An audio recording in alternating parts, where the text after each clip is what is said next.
大家好，在上次的课程中，我们学习到了许多洽公前后常常使用的通用公务客语。今天我们要继续了解在业务办理流程中的常见用语，让我们马上开始吧。第一句是大家可能最需要先学到的。当你遇到一开始就跟你讲很多客家话的民众，这时候你要怎么解决这个问题？第一招教你的就是拍谁，俺唔晓讲哈。抱歉，我不会说客家话。拍谁，俺唔晓讲哈。抱歉，我不会说客家话。这个时候你就可以赶快请对方等一下，然后赶快跑去找会讲客语的同事前来帮忙。如果你觉得这个句子太长了，我教你一个简单的版本。唐唔识，唐唔识，就是听不懂的意思。这个时候一样，赶快去找你会讲客家话的同事前来帮忙。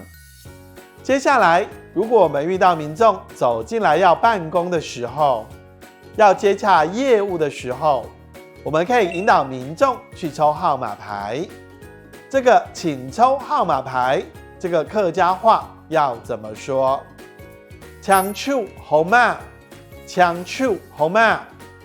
这个抢抽号码就代表了请抽号码。这时候可以先学起来哦，抢抽号码，这是很基本，然后很简单的一句话。接下来我们在业务上需要跟民众收取费用的时候，我们举一个简单的例子，我要跟您收200元，那这句话要怎么说？我会让你收200元，我会让你收200元。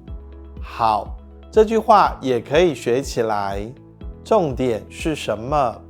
我会让你收多少元？我会让你收一个数字元。好，这也是可以学起来的常用句型。接下来还有一句哟，很多民众在办理一些相关手续的时候，可能我们要请民众在这个文件上签个名或盖章，表示是他亲签的，或经过他本人同意的。那这个时候客家话要怎么说？拜托你伫呢位签名，也是真人呢。拜托你在这里签名或盖章。这句话很难哦，我再说一次哦。拜托你伫呢位签名，也是真人呢。很难，对不对？